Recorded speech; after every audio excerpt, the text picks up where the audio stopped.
ladies and gentlemen, without any further ado, let's begin with the conference. To set the context for today's conference and deliver the opening remarks, joining us on stage is Dr. Rajeev Singh, Director General, Indian Chamber of Commerce.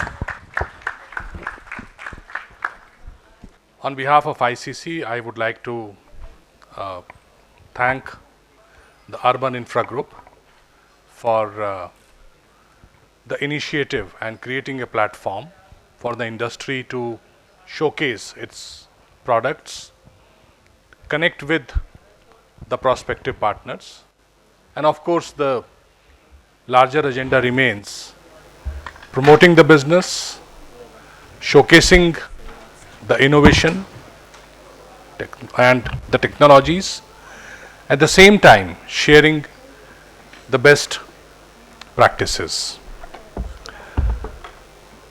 I'm sure everybody in this room is aware India is aspiring to become a developed country by 2047, and we are also aware the kind of infrastructure spending Government of India has been announcing for last several years through the union budget.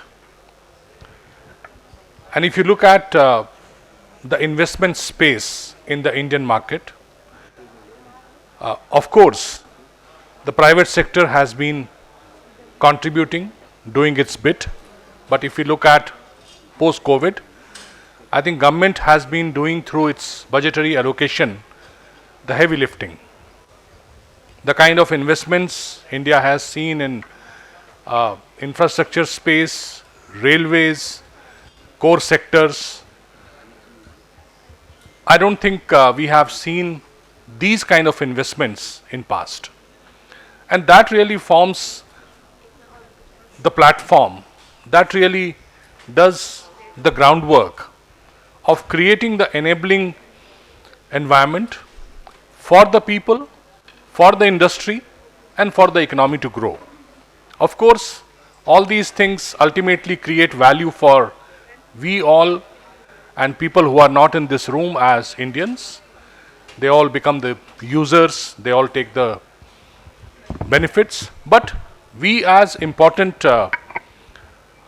partners in this economic progress of India, we also benefit from this growth. Of course, we contribute to this, and all the companies who are here in this expo are in their own way contributing to the growth of India and the Indian economy. Over next 2 or 3 days, I'm sure there are plenty of technical experts who will be sharing their expertise, showcasing products, talking about the new innovations. And I'm sure over next 3-4 days, there will also be a lot of business transactions which will happen. The companies here will definitely get to connect with their prospective clients. Only thing I would say that ICC, which has a network of 12 offices in India, and with the 20 representative offices worldwide, stands committed to partner with people like you, with the industry at large, and of course we work closely with the Government of India, ministries, and also at the state level. So we are all there to be of assistance to you, and we look forward to this meaningful event to create value for everybody who is here at this event in this room. With these words, I would like to stop here, and once again I'll congratulate the Urban Infra Group and all the companies who are part of this initiative. Thank you. Well, Dr. Singh, I must congratulate you on your art of oration. You certainly know how to keep it crisp and wise and quick. Thank you very much for setting the context for today's conference. Joining us up next to deliver the keynote address, ladies and gentlemen, is the CEO at Western Carriers India Limited. Please put your hands together for Shri Kanishka Sethia.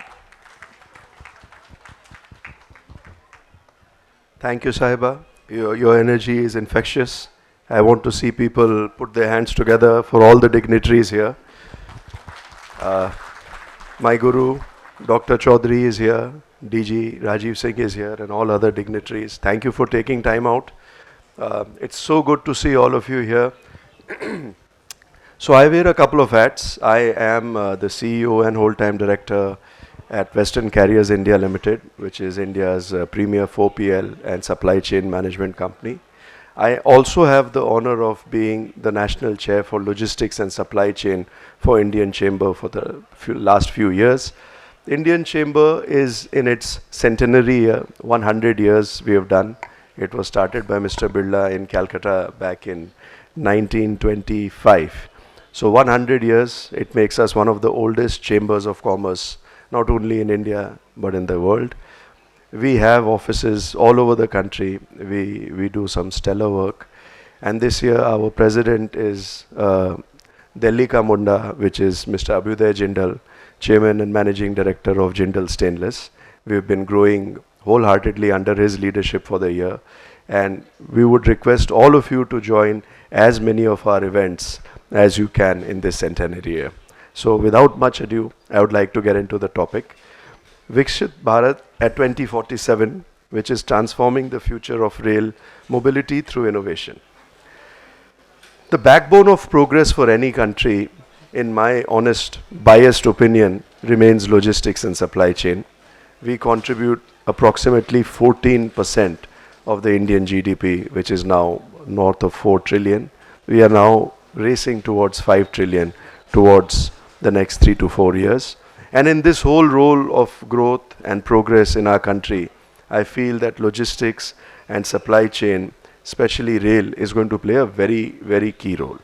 So instead of, talking with a rambling speech, I wanted to share some strong data points with all of you that you can think about and mull over your head in the next couple of hours, which will give you an idea about the progress that we are doing as an industry, as a nation, and as an economy.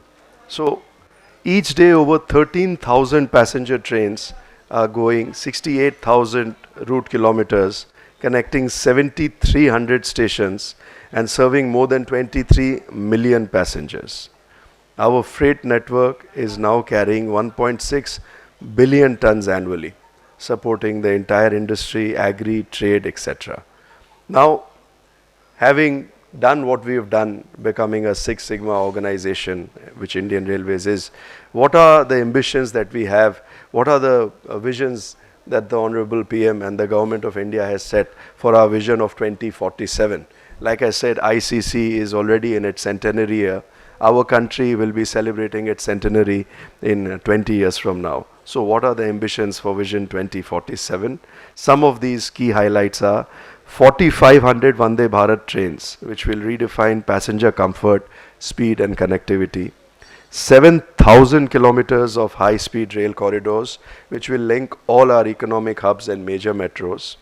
Net zero carbon emission to be achieved in the next year with 100% electrification of all broad gauge routes. Hydrogen-powered trains with at least 50 in service by 27, which should position us as a global leader in sustainable rail transport. Some of the points, some of the innovations that we are working as a country include high-speed rail and bullet trains, the first of which I am a Bombay boy. So the Mumbai-Ahmedabad bullet train, and I have some of my senior colleagues as well as my clients here from Bombay, and they'll tell you that at BKC, the Mumbai-Ahmedabad bullet train project is running at high speed, just like the high-speed train that is coming there, which will be the first in our country. And hopefully in the next 3 years, we'll have the first bullet train service between Bombay and Ahmedabad. Next-gen rolling stock, expansion of Vande Bharat, Namo Bharat, Amrit Bharat trains, featuring the most advanced passenger amenities, energy-efficient locomotives, and modern safety features. We also have the deployment of the indigenously developed Kavach anti-collision system on thousands of kilometers of track, making Indian Railways one of the foremost in safety in the world. AI and IoT-driven predictive maintenance is something which is being leveraged in a very large way by Indian Railways, and we are looking at reducing downtime and enhancing reliability to the next level. We already have 5G communication, which is exploring next generation 5GR technology for ultra reliable train to ground communications, high speed onboard internet, as well as advanced signaling. Green and smart infrastructure with 100% electrification is already here. Digital terminals and automation, startups and innovation with collaboration of 3,000 plus entities and 363 startups are now registered on Indian Railways. Finally, I would be remiss in my duty if I did not talk about our ambitious Gati Shakti, the Pradhan Mantri Gati Shakti National Plan, which is integrating all of multimode, rail, road, air and waterways in a single logistics ecosystem. With a $1.2 trillion investment, over 1,200 industrial clusters, and digitization of 1.46 lakh kilometers, we are building not just infrastructure, but we are building a nation. The other salient points in this Pradhan Mantri Gati Shakti Yojana includes 300 new multimodal terminals, of which about 73 are already up and running.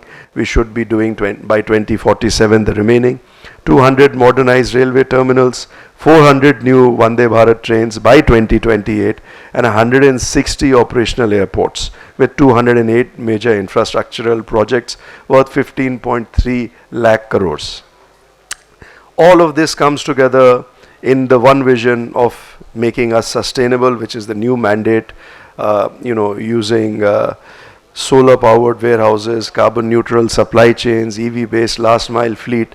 The idea is to make 1.5 lakh crores of allocation for green infra, which is given in budget 2025. So in closing, I would like to say that the road ahead, let us remember only 3 points, if we can't remember so many bullet points. Let us remember infrastructure is no longer just steel and cement, it is data, speed and trust. Let us remember mobility is no longer just movement, it's economic velocity and social inclusion. Let us remember that innovation is no longer an aspiration, it is the foundation of our global leadership.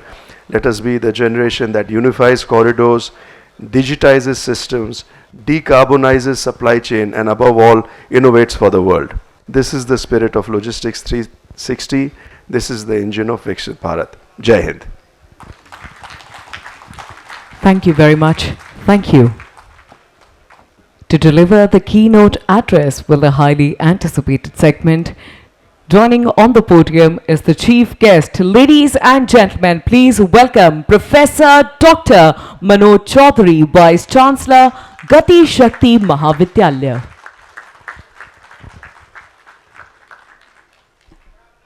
Good morning. I know I cannot do as good a job as our anchor did by ensuring that everybody claps and have a very active morning, but would like to firstly thank the Urban Infra Group for organizing this very important event, which is much bigger than last year and every year breaking their own records. I'm very happy today to be able to share the dais with such dignitaries and luminaries for such an important topic that we are going to talk today. Today, Bharat is getting transformed in several aspects.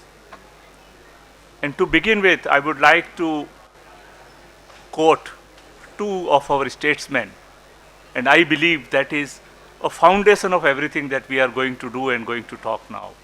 Firstly, our Honorable Prime Minister of India, Shri Narendra Modi ji says, we cannot achieve the results of 21st century with the 20th century mindset.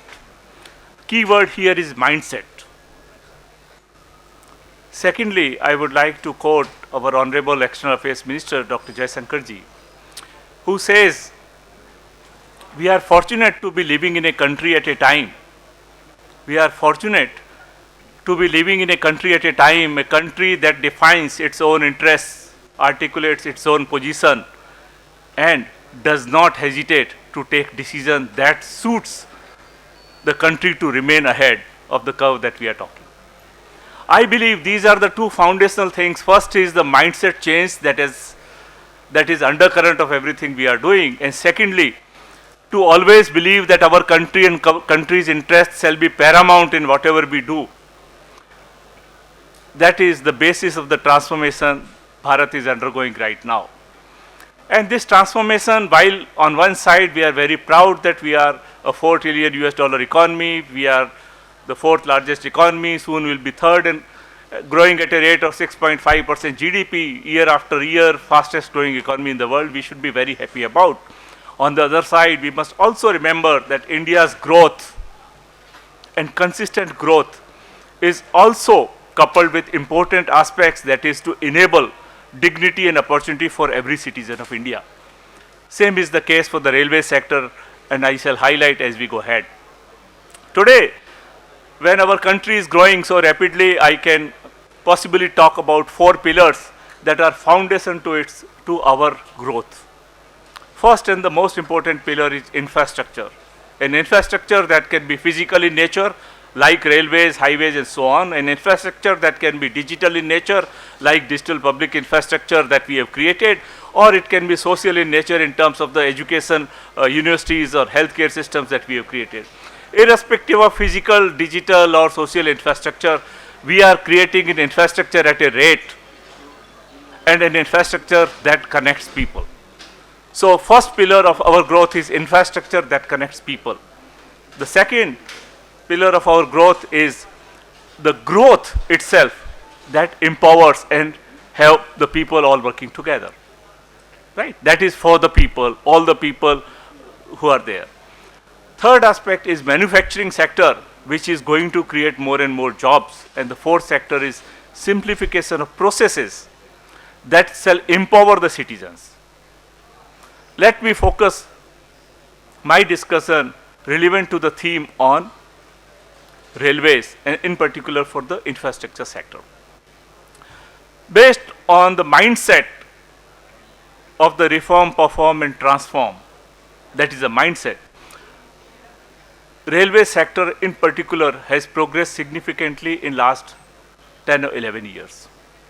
We all know about data. I will not repeat data. It is not about data. It is what we interpret from the data that is important. On one side, we are laying tracks at a rate of 14 kilometers a day. Out of 7,300 stations that Sethia ji talked about, we are in the process to digitalize and modernize 1,300, more than 1,300 of them through Amrit Bharat station. These are not, and again I am going to highlight, these are not beautification projects. When Amrit Bharat stations, 1,308 of them are getting redeveloped, because we all know railway stations, wherever they are located, are not merely transit hubs. They in some sense reflect the economic, cultural and spiritual aspect of the place they are located. And therefore, through modernization of these railway stations, through Amrit Bharat scheme, we are revitalizing the entire economic, cultural and spiritual paradigm of that city. And that is an important part to do. We always talk about several concepts like transit-oriented development and what all happens, and we know these railway stations and their modernization therefore shall play a very, very important role in having a multiplier effect for the local economies where these stations are located. On the other side, when we are electrifying our railway tracks, we have done more than 99% of that. We are already re-emphasizing our commitment of one earth, one family, one future and a sustainable future, and railways is the first one to commit to these kind of targets, and by 2030 we have a very big plan to implement the phase 1 of that. Hydrogen train that was mentioned earlier is a part of that. When we talk about the track length that we have, close to 70,000 kilometer, of course these tracks require maintenance. And that maintenance now is happening based on technology. Three very, very important pillars of our growth, or any growth of any country, as you can understand, are first is capital, you must have money. Second is technology, and third is talent. Fortunately, as Jaishankar ji said, that we are in a country at a time, and I believe on the three axes we are at a time. Our country is fast growing, and therefore we are able to spend 11.2 lakh crore this year's infrastructure budget, or kind of budgets that we have on the infrastructure segment. This transformation we are able to do through technology. So today, whether a railway track is maintained or a railway wheel is maintained, or we have to do predictive asset maintenance, we are able to adopt and create newer paradigms leveraging artificial intelligence, sensors, or a combination of them for a technologically enabled transformation of the whole railway sector. When today we are talking of the locomotives, more than 17,000 locomotives that we have, we are also making locomotives at a very rapid pace. Last year, the number of locomotives made in India were more than the total that was made by Europe plus US together. We recently unveiled our 9,000 horsepower locomotive for the freight traffic.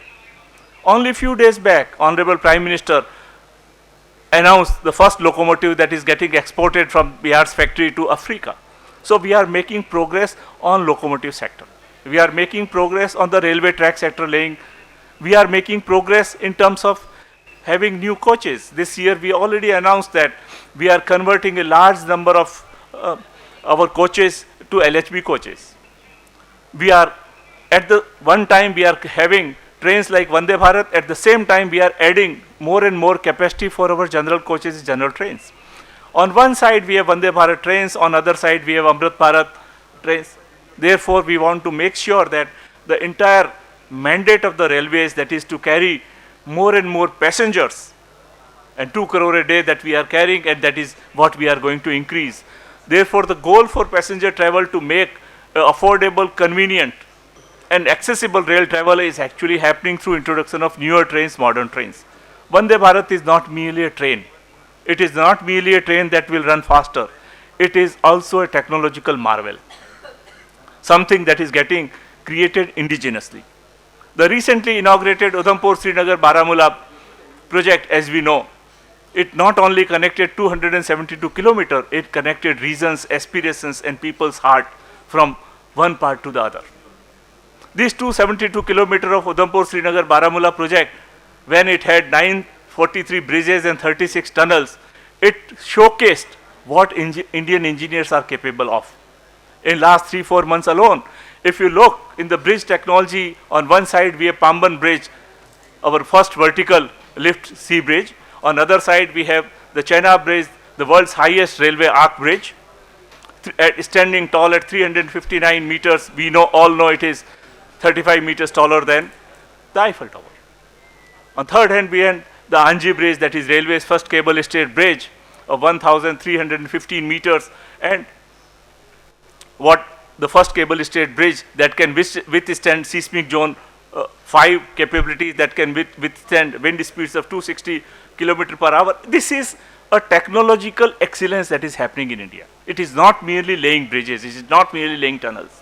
When we talked about 36 tunnels that were there in the Udhampur-Srinagar-Baramulla project, what happened? We had India's longest transportation tunnel, T50, at 12.79 kilometers. Second longest transportation tunnel, also T80, in the same project. Third longest, T44, also in the same project. Therefore, in all aspects of the new things that we are constructing in railways, there is a new technology, the adoption of newer technology. You look at the geographical condition where the Chenab Bridge was constructed. The 467 kilometers of the arch, how this would have been fabricated and what kind of cranes and machines we would have used to bring many of the components that were possibly constructed elsewhere and ported there, and in order to do that, and what local ecosystem was created. Tremendous. If you look in the metro sector, starting with 248 kilometers of the metro that we had way back in 2014, today 23 cities of India have more than 1,000 kilometers of metro. Another 1,000 kilometers of metro is currently rapidly progressing. You look at RRTS, the 82-kilometer rail line, that is RRTS project that is happening between Delhi to Meerut, is almost about to be completed with 55-kilometer already working, with several sections touching speeds already at 160 kilometers. If you look in our railways also, out of 70,000 kilometer track length, more than 23,000 kilometer has been upgraded to carry speeds up to 130 kilometer per hour. Around 46,000 kilometers can carry speeds up to 110 kilometers. What I am trying to point is, on one side, when we have Vande Bharat trains that will have speeds of 160 kilometers or so on, we also need to work in synergy to have our track upgraded so that it can carry those kind of facilities. This is all about that is happening in the passenger traffic. When 508 kilometers of of Ahmedabad, Mumbai bullet train project will be completed, it will be yet another example of technological excellence in India. Whether we look at our signaling system, the way they are getting upgraded, the introduction of automatic train protection technology through our own indigenous Kavach system. Therefore, Indian Railway is actually undergoing a technology-enabled transformation at a very, very rapid pace. And this is not limited to passenger segment alone. For freight traffic, as was mentioned, we are working as a country, working very, very hard to improve our logistics efficiency. And we all know the route to improve logistics efficiency in India goes through railways. That is, when railways modal share in the freight traffic increases from 27% currently to 45% by 2030 and so on as we go ahead, there will be significant transformation in the logistics sector. And therefore, dedicated freight corridor launched the 2,843 kilometer of the total of eastern and western dedicated freight corridor. When JNPT to Aitharan is completed last 100 kilometer, you see the kind of impact it will have. This 2,843 kilometer of dedicated freight is currently 4% of the total route length of railway, that is of 70,000 kilometer. But already it is carrying around 11 to 12% of our freight traffic. That means the strategy that we are working is yielding result for the freight traffic. Again, the goal is not only to run passenger trains faster or only to do the freight. But moment you segregate passenger trains by creating dedicated freight corridors, you will be able to operate many more passenger trains. You will be able to operate passenger trains on the network with a much higher speed. And therefore, the ultimate goal of improving the user experience for all the passengers on the segment shall be improved. Today, the production facilities, whether in ICF or rail wheel factories or others, are fast adopting new technology related to sensor, related to electronics and semiconductor inputs, related to artificial intelligence, or for smart predictive maintenance, or in terms of predicting traffic more adaptively and based on the adaptive traffic demand. This is something that I am absolutely proud of. And this is something that is happening. So I talked about capital. Because of country's growth, we are able to spend more and more. I talked about technology. And third and most important part, let us not forget, is talent. Today, if people are talking about India and India to be the most shining example in the 21st century for the entire world, people are also talking because we have a very vibrant democracy and we have a demography that is in our favor. Other than that, we also have two more Ds, that is demand and development, that is happening in the country at a very rapid pace. In order to leverage this opportunity, India is today investing a large amount of our capital, time, effort and energy into skilling. India Skill Mission is today at a more than a cost of 1 lakh crore is actually putting this focus. For railway sector alone, 3 years before, through the Act of Parliament, Gati, Shakti, Vishwavidyalaya was created. It is India's only university, centrally funded under Ministry of Railways, to create human resources, the most important pillar that we need if we have to execute any infrastructure sector. Not only it conducts bachelor's, master's and doctoral program in railway engineering, the only university in India to do so, but it is also focused on a large number of training programs for people who are already working in the sector. Let me give an example. As I am speaking today, 86 officers of the railways, including different zonal railways, including public sector units, including private sector, are currently undergoing training at Gati Shakti Vishwavidyalaya on bridge design and quality and maintenance issues. Few weeks back, we had training program on rail grinding technology. Few weeks back, we had programs in logistics sector, not only for railways, for entire defense forces, Indian Army, Indian Air Force, and Indian Navy, because for defense sector, logistics is very, very important. In last 3 months alone, more than 180 officers from 35 different countries have traveled here, and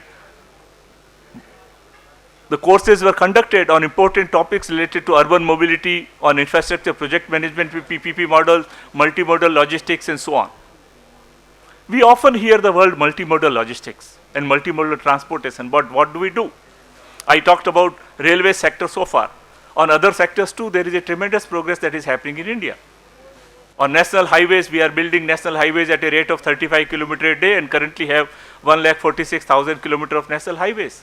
Dwarka Expressway right here in Delhi is a great example of how modern infrastructure should look like and should be built. On maritime sector, which carries 90% of international trade for India, with 12 major ports and 200 minor ports, there is a significant technology-enabled transformation happening to such an extent that the turnaround time at these ports has been cut down from 42 hours to 24 hours just within a matter of 1 or 2 years. Recently, Vizhinjam port has been opened to become India's biggest transshipment port. Government of India has already approved Vadhavan port in Maharashtra at a cost of 76,200 crore rupees. That will become our biggest mega port, a first greenfield port to be created in last 50 years. That is not merely a port. It will be connected and shall benefit from the western dedicated freight corridor, it shall benefit from the national highways, and therefore, truly the multimodal aspects that we are talking of shall be leveraged. 14,500 kilometers of inland waterways in India are today getting attention for both passenger and most importantly for the freight traffic. Delhi government, I'm very happy to share, only a few days back, announced that they shall set up Unified Metropolitan Transport Authority in Delhi, so that various modes of transportation that people want, when they want to access and use, can be more unified in nature. That's the important steps for multimodal transport and logistics as we go ahead. Therefore, to summarize, across all modes of transportation and logistics, there is a great progress that is happening. To create talent, Gati Shakti Vishwavidyalaya is working with all the partners. Through an industry-oriented approach, we are progressing very fast, and I'm very happy to say that several of the names listed here are already our partners. We have a good partnership with Indian Chamber of Commerce, we have a good partnership with CILT, we have a good partnership with Jindal Steel, and we are moving forward ahead with the partnership mode. Coming back to the point that Honorable Prime Minister mentioned, that is of mindset. When we talk of PM Gati Shakti National Master Plan, of course it is India's single biggest national master plan after our independence at a cost of 110 lakh crore. It is supposed to, and it is doing, already a technology-enabled platform using geospatial technology. Leveraging the synergy between various departments and ministries, but it is not a technological tool alone. It is a mindset change of earlier working in isolation, doing things in our own, versus a mindset that is to build synergy. And when you build synergy through PM Gati Shakti National Master Plan, you plan better. And when you plan better, great planning is often the single biggest success route to a great execution. And when we are able to execute our projects better with a proper planning, with a proper execution, we are able to execute these projects in time. Therefore, no cost overruns, no schedule delays, and therefore, as common taxpayers, we are able to access these services at the right time where they are intended to. Therefore, PM Gati Shakti is not merely a technological tool, it is a transformational approach, a mindset change to build synergy and work together. Gati Shakti Vishwavidyalaya not only takes the name Gati Shakti, which was given, our university's name was suggested by Honorable Prime Minister, we carry the body, we carry the spirit and the message, that is, we have to build synergy across sectors, create our programs and training programs by building synergy with the industry and stakeholders. And that is what we are doing today. I'm very happy to say that our approach within last 2.5 years is yielding results. students who have graduated this year in May of 2025, 92% have already found placement, and that placement is not in IT sector. That placement is in the core sector in which we are operating. One of the big problem in higher education sector today is people prefer only one branch, either computer science or IT, and want to do only that job. Whereas when we are creating and spending so much money in infrastructure sector, we need talented people in the infrastructure sector. And that is, I believe, the much more a success of Gati Shakti Vishwavidyalaya, that 92% of our people who got placement are all in the sector. I urge you to visit Gati Shakti Vishwavidyalaya to explore more areas of collaboration. We can train your employees, we can help you find the best employees, you can help us give input by giving inputs on what kind of curriculum should be taught. We are an open book, we are a whiteboard, want to listen the feedback from industry and want to move forward. Once again, want to thank Urban Infra Group and the entire segment and entire audience who is present here and dignitaries who are here. On the theme, Indian Railways and the railway sector is growing very rapidly. And it is not only government, a large private sector, the private industries that have come forward, and we are working in a very synergistic ecosystem approach, and that is taking the entire railway sector forward. Thank you so much. Thank you very much, Dr. Choudhary. Well, this particular keynote answers all our what, why, and hows.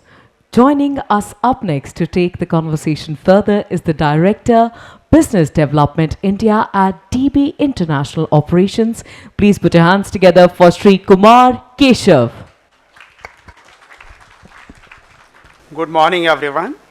It is a pleasure to be here on the inaugural session of 5th RailTrans Expo. My predecessors have already expressed about Indian rail sector, particularly the urban transport sector, which I belong to at the moment. For the last 21 years, I am in the metros. Have been seeing a remarkable growth thanks to the government's initiatives, support with the new metro policy, public-private partnership, enhanced project funding, and backing the indigenous technologies, among many other things, which have helped achieve this progress.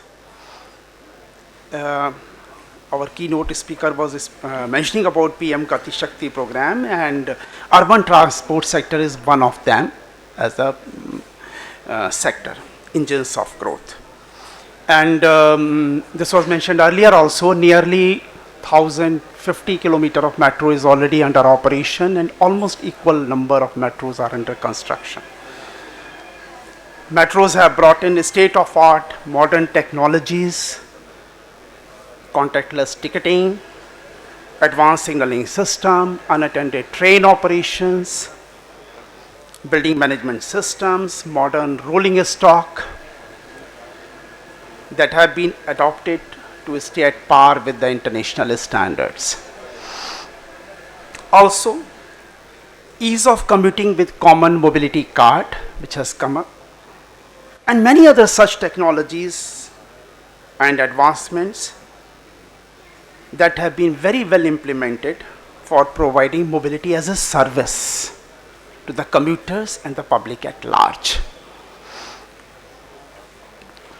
Although a lot of emphasis, I'm not speaking because I'm presently handling an operation and maintenance portfolio, but out of my experience, although a lot of emphasis and attention is on capital investment and technological advancements during implementation of these projects, something needs to be thought about operation and maintenance of these highly complex and capital intensive metro projects and railway projects in the country, including the high speed rail, which we are going to do.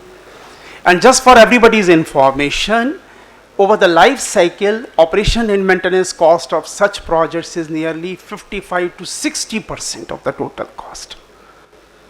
So we have to think about it, how this operation and maintenance has to be better managed, more efficiently managed. To remain financially sustainable, so metro companies or the railway companies need to actively look for optimizing the operation and maintenance costs. We all forget, I'm from the same industry 42 years. I was boldly making Delhi Metro, Lucknow Metro, all that new advancements, but probably forgot about how it is to be operated, which will cost me another 30 years for 55% of the total cost. So out of that lesson only I am telling you. So railways or the metro companies have to remain financially sustainable, means they have to increase their revenues, think about their increasing their revenues, as well as reducing their operation and maintenance costs. So bringing on board an independent operator comes from here. I will give you some examples which have happened in my own country, where I am standing today. Operation in metro systems has been an international norm. They invariably engage an operator.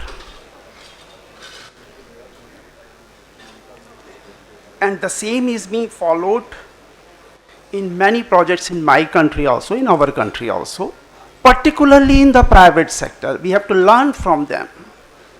Whether it is a metro in Hyderabad or metro in Delhi Airport Express line or metro in Mumbai or now in Pune, they invariably have an operator from the day one.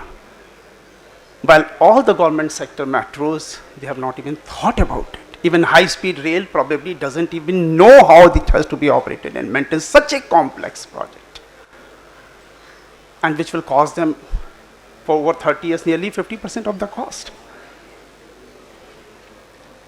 So DB International Operations takes pride. We are an international company.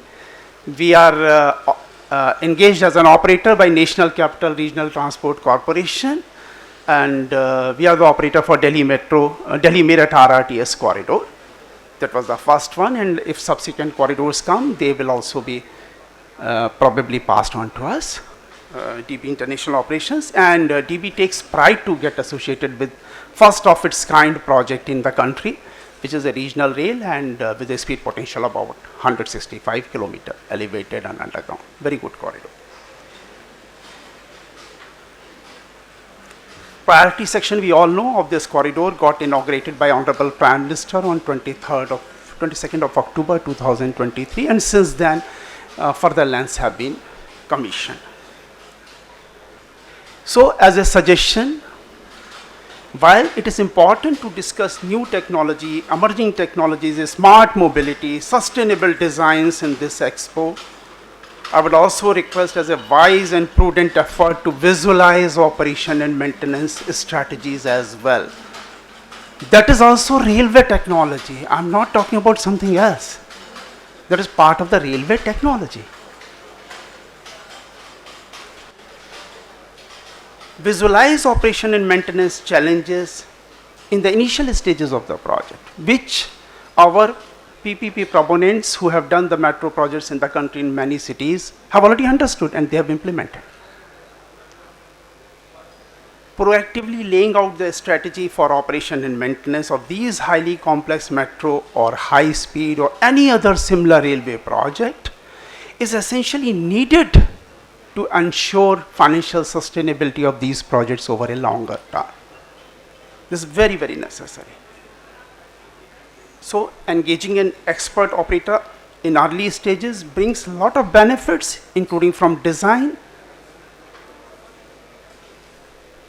operational efficiency, cost effectiveness, with best of the international practices. This is what I said, internationally that is the norm.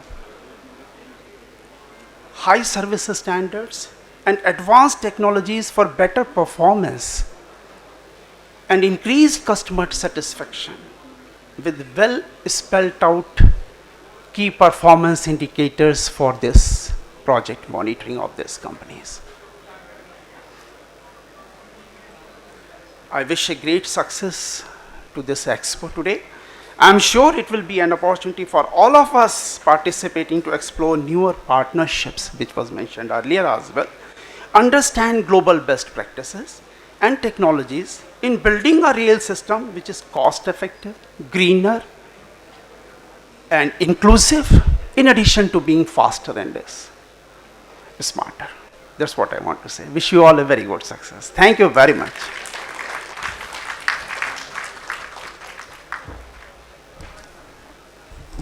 Thank you, sir. Do we need a quick energizer or are we all in the best of our spirits? Well, I believe that we are. Moving forward, taking the podium and to further the conversation, joining us is the director at Jindal Stainless Limited. Please welcome Shri Vijay Sharma. तालियों के साथ स्वागत किया जाए. Namaskar, good morning. Always challenges of being a later speaker when the experts have already spoken about it. And also, the theme is so critical. Most of the themes will be common: innovation, sustainability, and most of the initiatives will also be common. But I believe that apart from the consistency, it is the perspective which makes it different, and me being not the insider, perhaps can give a different perspective to this critical railway word. I will start with thanking the organizers, RailTrans Expo. I came to know that this is an interesting mix of industry leaders, innovators, technologists, and of course, the great panelists. I believe that RailTrans Expo is a platform that reflects not just future of railways, but the future of sustainable, inclusive, and technology-driven mobility. We are in a very, very VUCA world. Things are happening. World as well as India are at a critical inflection point. Climate urgency, urbanization acceleration, global supply chain disruptions, and complexity. Railways are once again emerging as the most strategic mode of transport. All of us know, backbone of India's growth story. To me, railways is a symbol of unity, mobility, and connectivity. Size, but it is not only our strength. Our real strength lies in the ambition to modernize, to digitalize, and to decarbonize. I believe that we are not only participating in the global movement on the focus on railways, but rather we are shaping it. We are not only building the new railways, but reimagining the very idea of mobility and exponentially transforming it. Vision 2030 followed by Vision 2047, modern, green, globally integrated.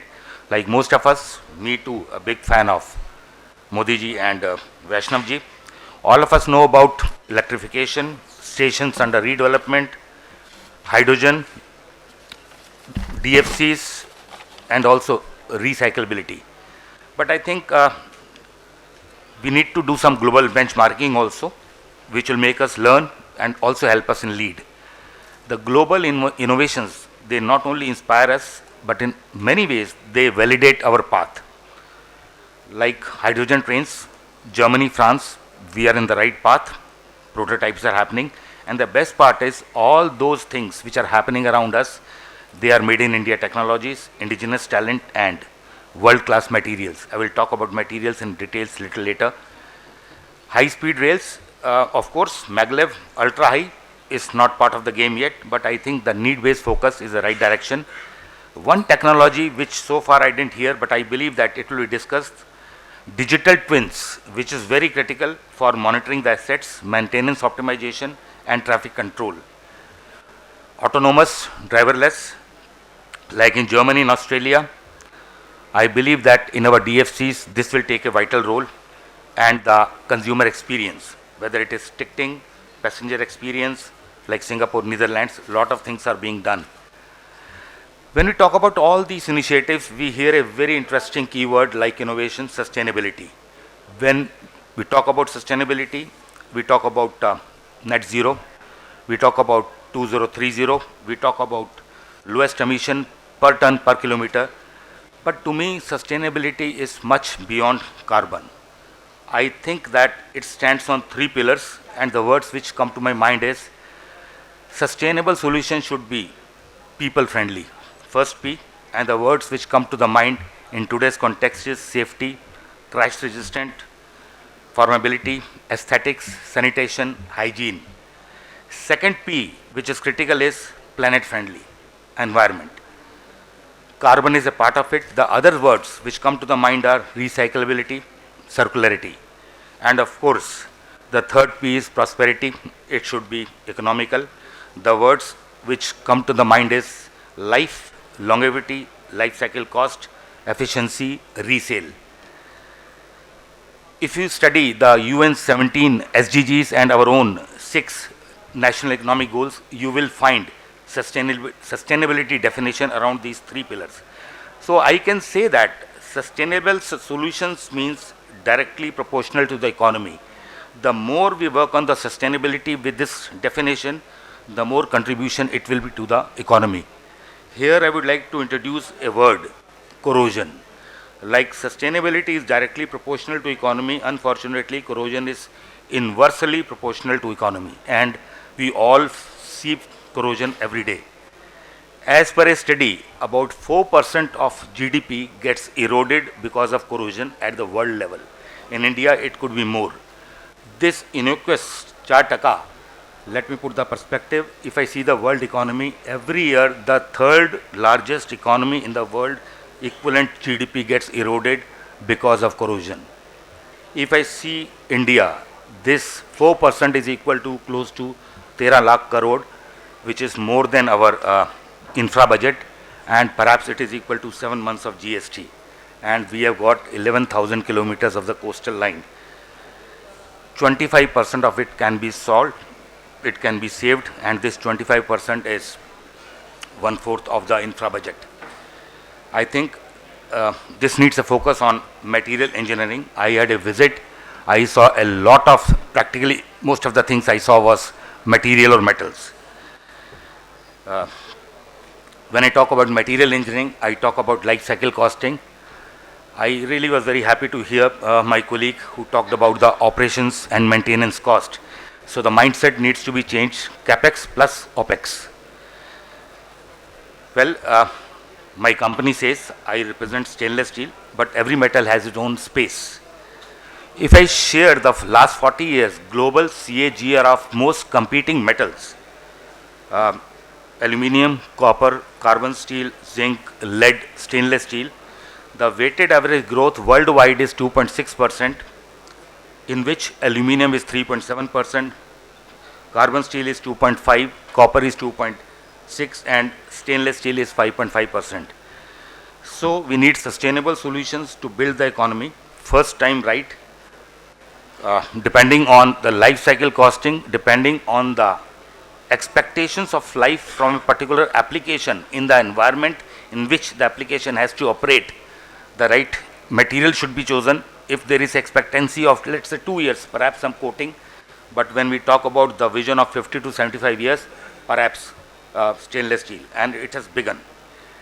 When I see the various stakeholders here, I think that I would like to make a appeal to take this opportunity to all categories of stakeholders. Policymakers, I wish more were here, and I request the organizers to definitely amplify the proceedings in the social media. My appeal to the policymakers is to continue to provide a stable ecosystem that encourages both innovation and investments.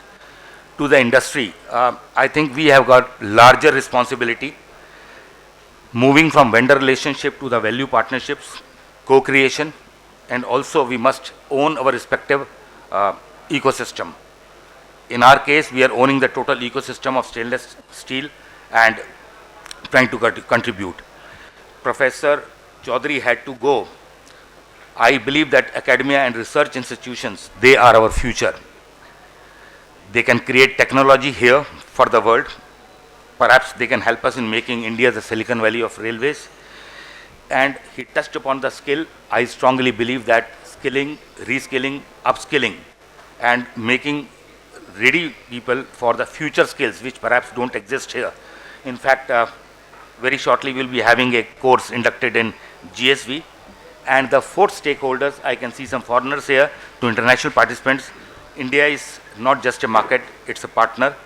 We need to co-invest, co-develop, co-innovate from wagons to hyperloops and beyond.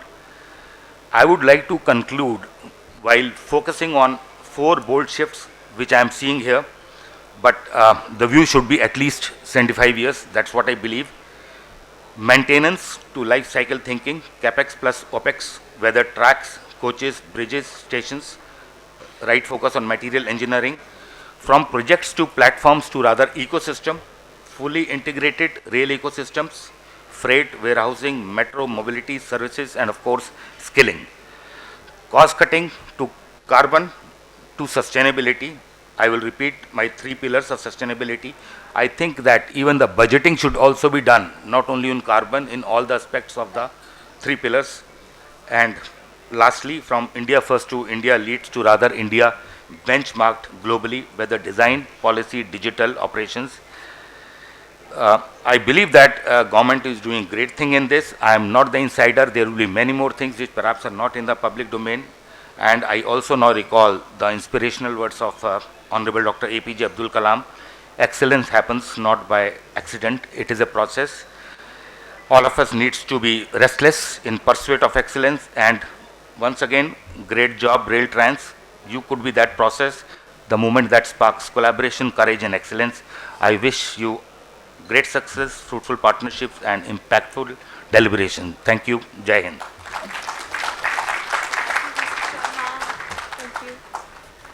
Thank you very much. Well, I believe all these addresses have a certain appeal, not only to the industry leaders, to the stalwarts, or to people connected to the similar field, but to also to an ordinary citizen.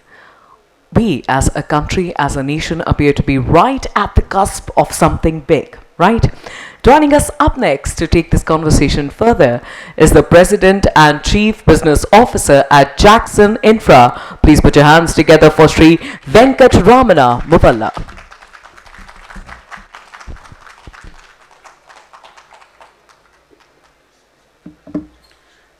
I would say that, we are very close to good afternoon, dear panel. It was, I think, wonderful to have this session, particularly looking at the way India is transforming in the metro and railway sector.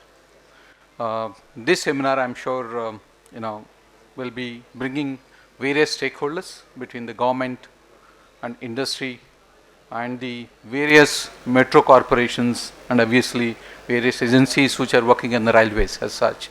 I think there has been a tremendous amount of a focus on various areas where the government can stimulate the growth in the metro and railway sectors here.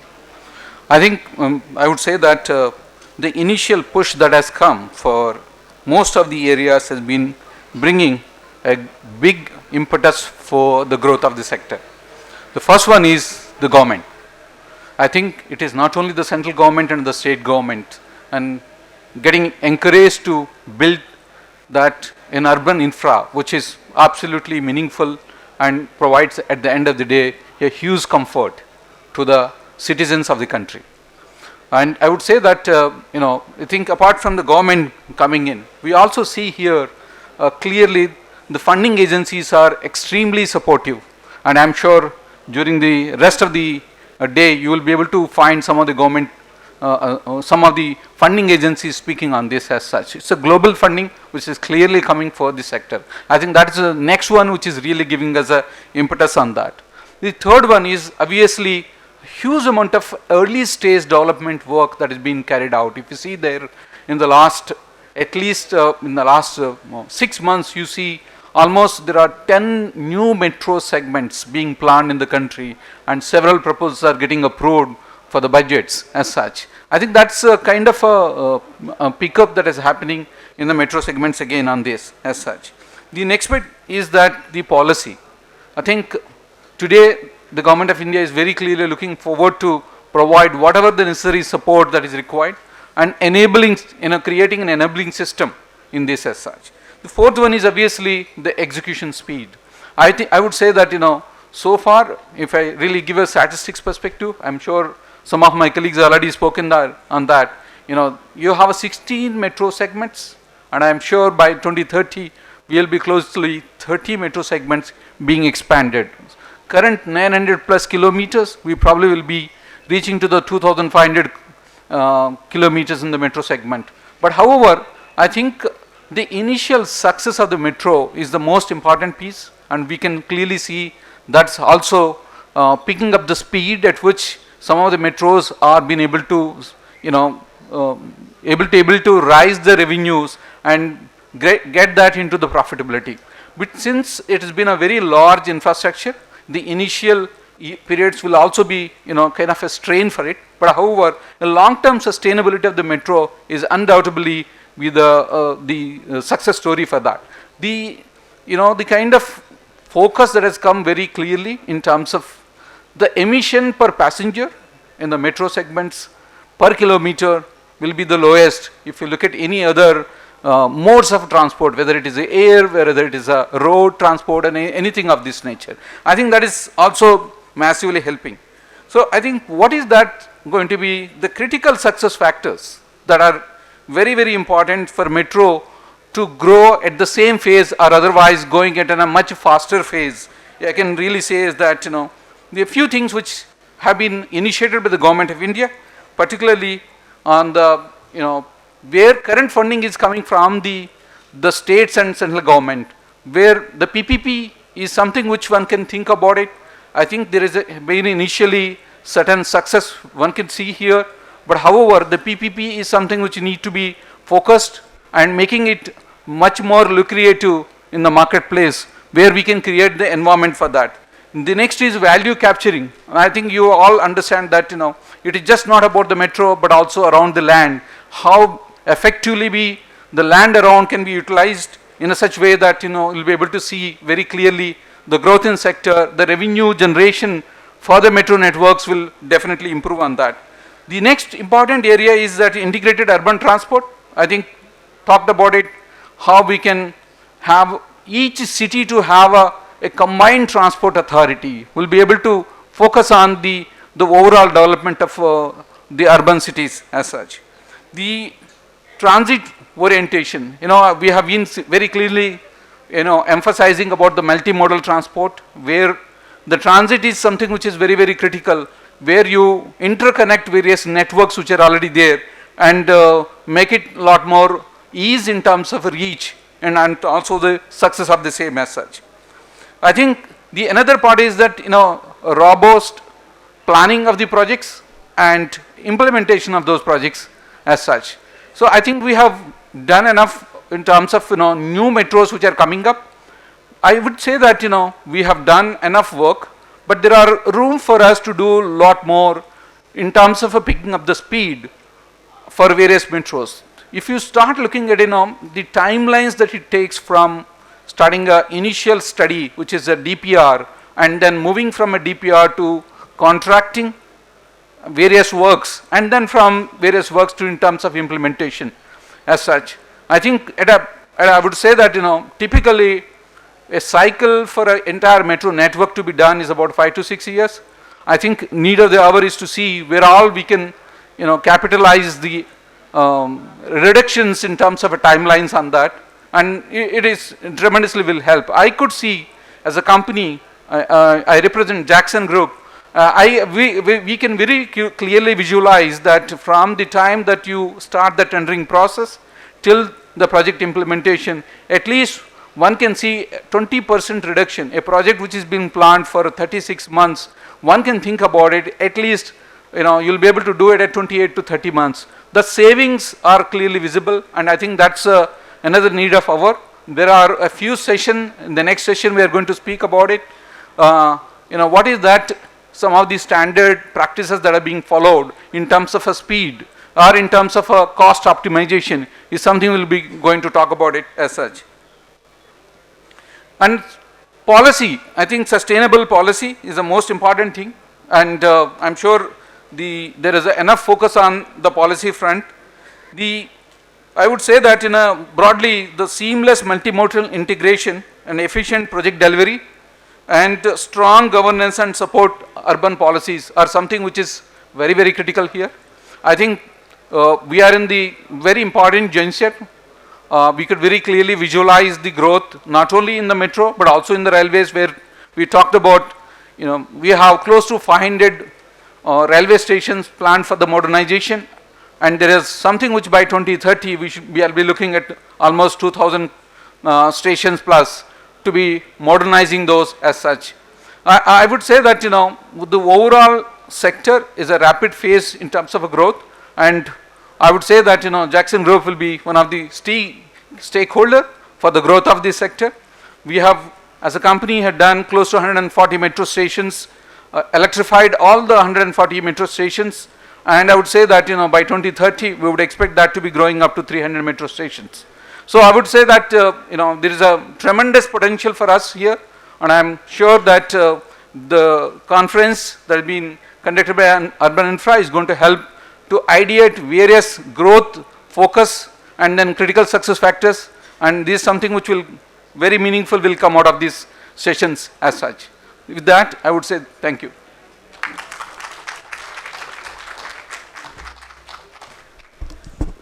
Thank you very much. Now, before I invite our next speaker at the podium, I'd like to request the Managing Director and CEO at Urban Infra Group, Mrs. Mamta Shah, to kindly join me on the stage. One of our speakers was a quick victim this morning of the Delhi traffic situation. Ladies and gentlemen, joining us is an exemplary PR professional. He is a seasoned communications professional, a far-sighted and zealous entrepreneur, and a true philanthropist with nearly 20 years of dynamic experience across industries. He has some illustrious stints with big media houses of the country. He has been the head communications for realty giants DLF Limited, Infra Project, and IL&FS. He has been working for the public relations and communications fraternity. Join me as I welcome the Managing Director at PR Professionals, Chairman and Public Relations Society, Dr. Sarvesh Tiwari. तालियों के साथ. And with the same, I urge Dr. Tiwari to kindly address the audience. Thank you so much. Smile adds a lot of value to the faces and so that to the environment. So I would love that if everybody just connect with me for some time. बहुत important है. हम कौन हैं? अभी जो बातचीत चल रही थी भारत के गति शक्ति से लेकर रेलवेज और स्टेनलेस स्टील तक, जिन लोगों ने भारत का निर्माण किया है, people who have created who have been responsible or who are trying to create a great nation, they all are here. But we are value enhancer. हम value add करते हैं. हम attitude और aptitude को मिला के एक ऐसा force create करते हैं organization के लिए जो कहीं ना कहीं organization को एक अलग level पे लेके जाता है. हम PR professionals हैं, हम communication का काम करते हैं. आप जब सुबह चलते हैं तो बहुत बार आप पहला बटन गलत लगा लेते हैं, उसके बाद आपके सारे बटन्स गलत लगते हैं. हम बताते हैं कि पहला बटन कैसे लगाना है और ये हमारा काम है. किसी भी ऑर्गेनाइजेशन को अगले पायदान पे पहुंचाने के लिए कम्युनिकेटर्स की बहुत ज़रूरत होती है. हम ये बताते हैं कि क्या, कितना, कब, कहाँ नहीं बोलना है और कब, क्या, कितना, कहाँ बोलना है. ये बहुत ज़रूरी है किसी भी ऑर्गेनाइजेशन को शिखर तक पहुंचने के लिए. काम सब लोग कहते हैं, आप कैसे बताते हैं, आप कैसे बनाते हैं के साथ साथ आप कैसे बताते हैं, ये बहुत इम्पॉर्टेंट होता है. मुझे याद है कुमार केशव सर साथ में है. He has been a guru to me. So Delhi metro में हमने साथ काम किया है. जब पहली बार दिल्ली मेट्रो की शुरुआत हुई थी तो बहुत सारे शीशे लोगों ने मार के तोड़ दिए थे. अब आपको याद होगा कि पहले जो हमारी तरफ बुज़ुर्ग हैं उनको शायद ज़्यादा ध्यान होगा कि एक बेसिक प्रैक्टिस होती थी कि कुछ इलाकों से अगर गाड़ियाँ चलती थी, ट्रेन जाती थी तो लोग पत्थर मार देते थे, बच्चे मार देते थे. बट मेट्रो के शीशे बहुत महंगे होते हैं. तो पहले ही 5 दिनों में, और मेट्रो की शुरुआत कहाँ से हुई? सहादरा, सीलमपुर, ऐसे इलाकों में जहाँ लिटरेसी रेट थोड़ा कम रहा उस समय. तो एक चैलेंज आया कि अब इसको कैसे हम ठीक करें.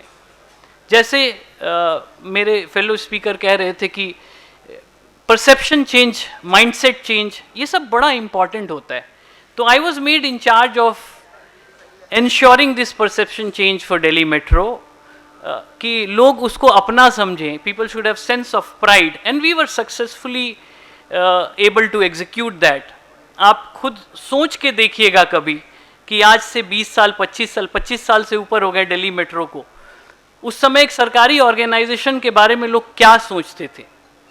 और साथ ही साथ आपका जो घर तोड़ता है आपको परेशान कर रहा है, आपकी रोज की ट्रैफिक को रोक रहा है, उस ऑर्गेनाइजेशन के लिए आपको सेंस ऑफ प्राइड हो, ये कोई आसान बात नहीं होती है। ये तभी होता है जब पीछे बहुत अच्छा काम किया जाए, बहुत तरीके से उसे बताया भी जाए। तो जब मैं छोटी सी कहानी, बिकॉज समय की सीमा है, फिर हम लोगों ने नुक्कड़ नाटक उस समय शुरू किया। बहुत ज़्यादा नुक्कड़ नाटक होते नहीं थे, बट नुक्कड़ नाटक में हमने एक ट्विस्ट दिया, छोटा सा ट्विस्ट। क्या दिया? हमने लोकल लोगों को उसमें पार्टिसिपेंट बनाया। पहले दिन जब नुक्कड़ नाटक में लेके गया टीम को, तो मैंने ऑब्जर्व किया कि people are not participating into it. लोग आपसे तब जुड़ते हैं जब आप उनको पार्टनर बनाते हैं, and this is applicable for every project, every institution and every organisation. हमने उनकी ही फैमिली के बच्चों को कहीं ना कहीं पार्टनर, चाहे छोटे छोटे रोल्स दिए, and we started this, people started listening us. Local भाषा में जाते थे, अब उन्हीं की भाषा में उन्हीं से बात करते थे, क्यों कोई अखबार नहीं पढ़ता था, टीवी कोई उतना देखता नहीं था उस समय, खबरें इतने चैनल्स थे नहीं। तो ये जो कम्युनिकेशन का चैलेंज है, उसको कैसे ठीक किया जाता है, वो हमारा काम है। मेरी कंपनी का नाम PR प्रोफेशनल्स है। रेलवे सेक्टर्स में हमने बहुत सारा काम किया है, बट मैं कंपनी का प्रचार करने के लिए यहाँ नहीं हूँ। मैं वैसे हो जा रहा है, तो चूँकि मैं कम्युनिकेटर हूँ, तो शायद आप लोग तक दिल की बात पहुँच जाती है। पर मैं आप सबसे ये ज़रूर कहूँगा कि जो रेल की बात हो रही है, रेल क्या है, मैं आज जब भी दफ्तर लेने जाता, मेरा बॉम्बे का ऑफिस रेलवे स्टेशन के पास है, मेट्रो स्टेशन के पास है, मेरा गुड़गांव का ऑफिस मेट्रो स्टेशन के पास है। रेल एक कनेक्शन है। रेल सिर्फ कनेक्ट नहीं करता, रेल कल्चर को चेंज करता है। मेट्रो की जब शुरुआत हुई तो DTC में वही लोग चढ़ते थे, वही मूंगफलियाँ तोड़ते थे, और वही लोग बैठ के मेट्रो ट्रेन में ये हिम्मत नहीं करते थे या सोचते नहीं थे कि मेट्रो में वही मूंगफलियाँ तोड़ के हम फेंकें। आदमी वही है। कल्चर कैसे चेंज होता है? रेल अगर सही तरीके से करे तो सिर्फ कनेक्टिविटी नहीं करता, आपके इकोनॉमी को चेंज करता है, आपके कल्चर को चेंज करता है, आपकी पूरी फैमिली और आगे वाले जनरेशन को चेंज करता है, और ये बहुत बड़ा वैल्यू सिस्टम ऐड करता है।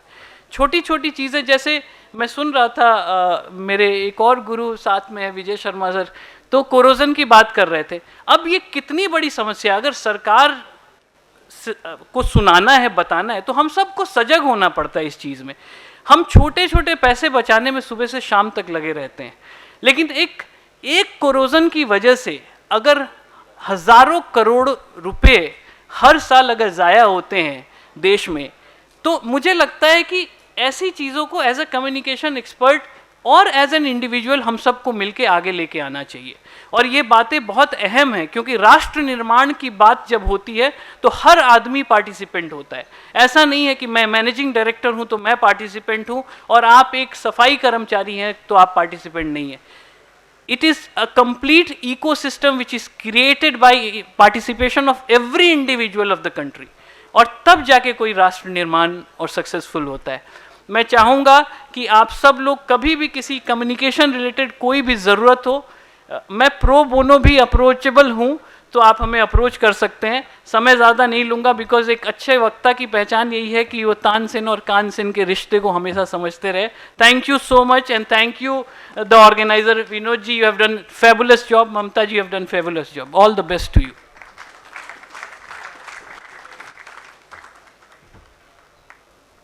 Well, the beauty of oration of a public relations field stalwart.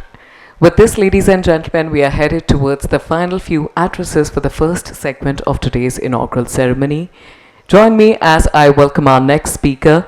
Please put your hands together for the Secretary General, the Chartered Institute of Logistics and Transport, India, Shri Sanjeev Garg. Thank you. Good morning and good afternoon. We started off in the morning and we are almost in the afternoon. As one of the penultimate or last speakers, I think everybody would be impatient for the session to be over. So therefore, I'll, as Mr. Tiwari ji rightly talked about Tansen and Kansen, whatever. So I'll quickly, I'm not going to speak about all the laurels that the transport sector is achieving. I think they have been adequately discussed, and highlighted by the previous speakers. So I'm not going to either repeat them or give you some additional highlights of the great achievements of the transport and logistics sector. I will instead, for a change, try to red flag some of the issues plaguing the logistics and transport sector for your kind consideration, so that we have a wholesome session on this transport and logistics. What I want to tell you is that while the rail sector has been doing beautifully, as everybody has highlighted, but on the freight side we have had a continuous decline in the modal share of the rail sector in the overall freight transport moved in the country. As a result, while in the year 1950 we were moving almost 90% of the share of freight transport by rail, today it is less than 30%, around 26-27%. That is a very serious cause of concern, because although in absolute terms the total freight moving by rail has been increasing year on year, we are now, as somebody pointed out correctly, we have moved 1.6 billion tons of freight in the last financial year. But then the percentage or the share of the rail sector has been consistently falling, or has now reached some kind of a plateau at a lower level. The National Rail Plan has sought that this share should be increased to 45% by 2030-31 or so. But unfortunately, until we take some radical policy initiatives and some infrastructural changes, we are not going to achieve it. So therefore, that's what I am trying to point out, that we all need to be aware that despite spending so much amount of money in developing the rail sector, we have not been able to increase the modal share of rail transport in the overall freight moved in the country, which is a very, very serious cause of concern. Because what I want to also point out, that we spent more than 1 lakh crores on building a new dedicated freight corridor, and the initial justification for building a dedicated freight corridor was that it will bring down the unit cost of transport. Now at that time industry was very happy that the reduction in the unit cost of transport, the benefits of that will also flow to the industry. Unfortunately, that has not happened, and the rail tariffs, as they were applicable to the Indian Railway network, the same tariffs are applicable to the dedicated freight corridor, and therefore if there has been an actual reduction in the unit cost of transportation, its benefit has not been passed on to the users, except in the form of reduction in transit time to some extent, and maybe certain other facilities. But at the end-to-end logistics costs has not come down, and only freight moving on the two DFCs, there has been some reduction in the transit time. Similarly, the basket of commodities moving by rail has been consistently getting reduced in the last 70 years. At the time of independence, we were probably moving 70 to 75 types of different commodities by rail. Today it is less than 20, and 50% of freight moving by rail is only coal. So 50% coal, 10% iron ore, 10% cement, about 8% fertilizers. So you basically find that even those 18-19 commodities which are moving, out of them about 5 or 6 commodities are taking away 80 to 90% of the share of rail freight moving on the railways.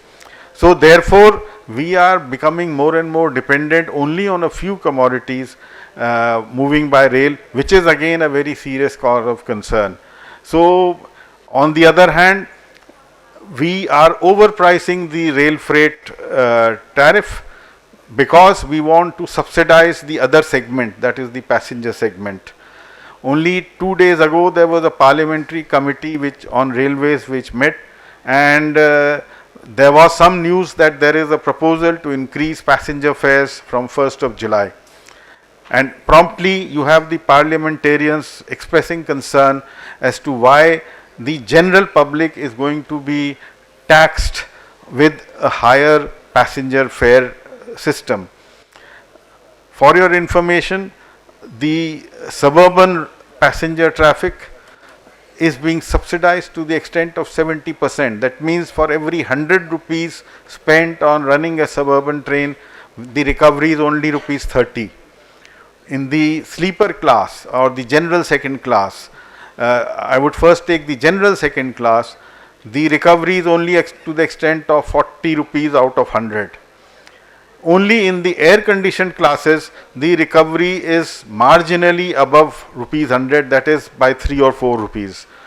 And the overall recovery for the entire passenger segment is around 55%. That means for every 100 rupees spent in earning 1 passenger kilometer, the recovery is around 55-56 rupees. Who is going to pay for the balance? John Maynard Keynes, the famous economist, said there is nothing like a free lunch. Somebody has to pay for it. It's either the taxpayer or the freight segment. If you are making the freight segment pay for it, then you are actually overpricing the freight segment, and that is one of the reasons why the share of freight in the overall, or share of rail freight in the overall freight has been consistently falling down, because we have consistently overpriced the freight rail tariff in the last 30-40 years, and we continue to do it. So while now we are aware of it, there are analytical tools available, everybody is aware of it, but nobody has the courage to bite the bullet. So while we can keep clapping over all the good things we are doing, and we should continue to do it, no harm, but we should be aware that ultimately we have to bite the bullet, otherwise the taxpayer will have to fund this profligacy of one of the important transport sectors of the country. Secondly, we are very keen to reduce our logistics costs, which we are saying is currently in the range of 14-15%. We want to bring it down to less than 10%. But it can never happen if we are having this profligacy of overpricing the rail freight sector, because rail transport does continue to play an important role in the overall logistics scenario. So therefore, if you are overpricing that segment, naturally there is no question of being able to reduce the logistics costs in the country. So I think, as I said, time is limited. I will only flag 1 or 2 issues. I don't want to further bore you with any more such scenarios. I'm sure we can discuss it later on also. Thank you for your kind attention, and I also wish to thank the organizers, the Urban Infra and the Indian Chamber of Commerce, etc., for giving me an opportunity to speak before you. Thank you.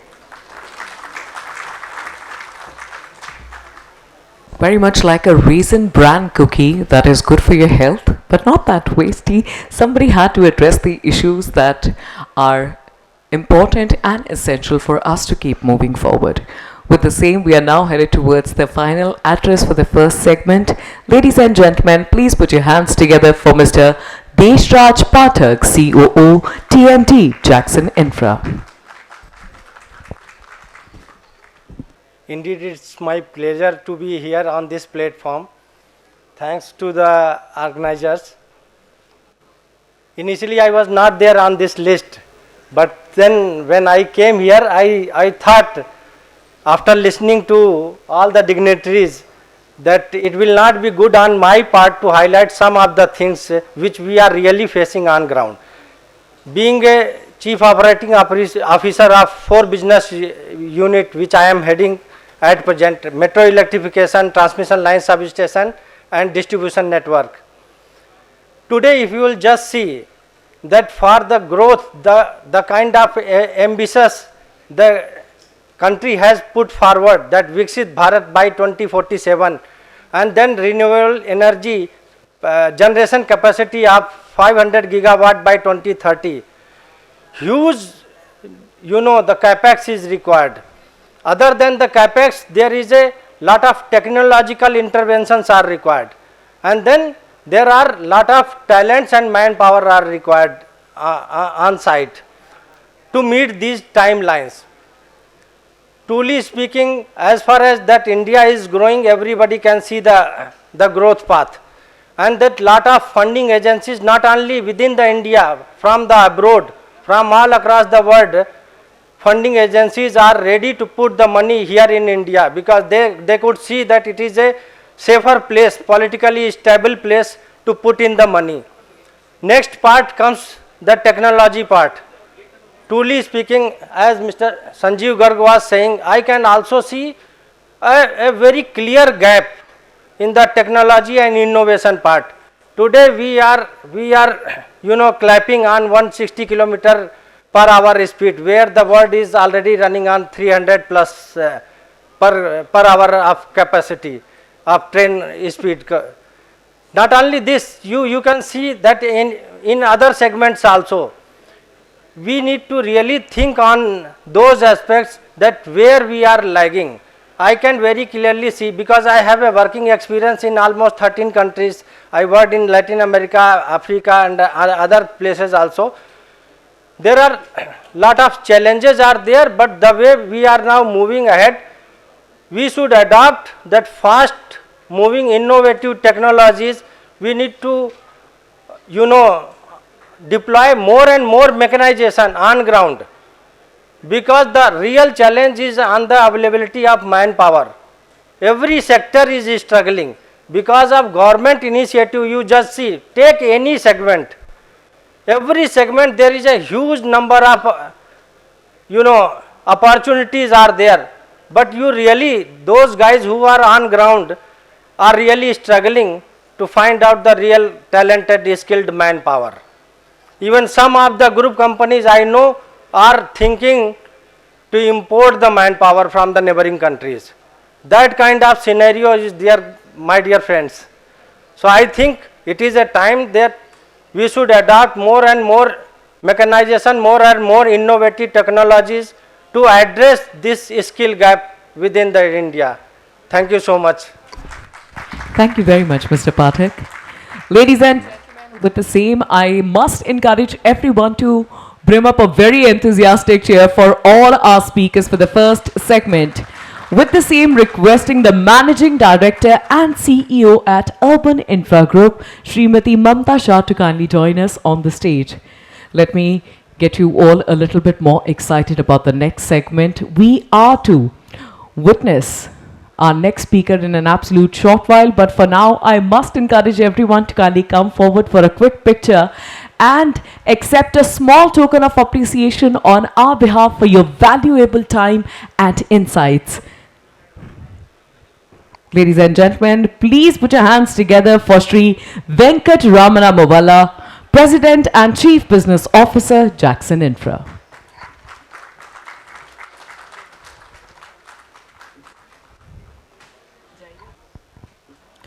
We're delighted to have Dr. Sarvesh Tiwari, CEO and Managing Director, PR Professionals, with us.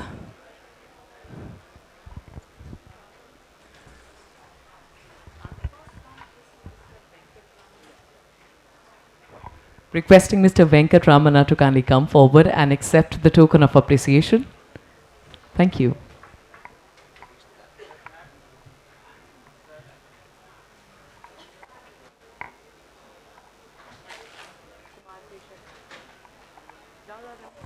Requesting Dr. Sarvesh Tiwari, CEO and Managing Director, PR Professionals, to kindly come forward.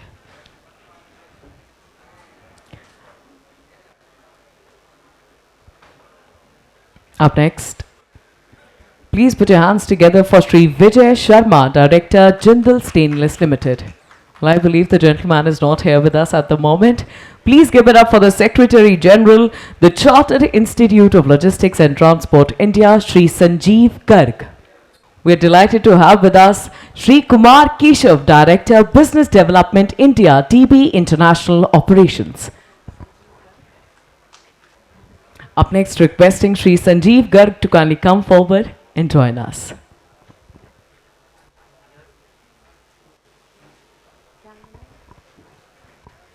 Up next, please welcome Shri Vijay Sharma. Well, I believe he's not here at the moment as well. Last but not least, please put your hands together for Shri Deshraj Pathak, COO T&D Jakson Infra.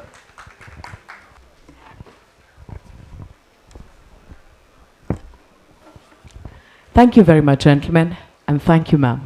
You all may kindly be seated. Thank you.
Wonderful idea and very thoughtful and a great exhibition. I really congratulate not only for organizing this thing.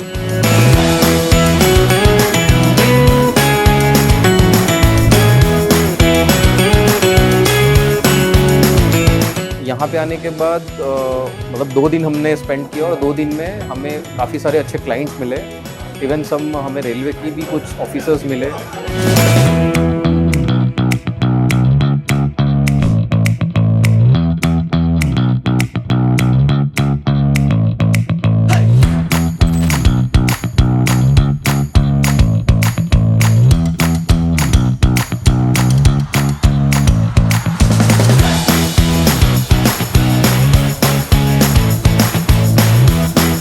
When we had installed our stall, we were getting all the supports, all the manpower, all the equipments and tools that we needed. It was really pleasant experience over here.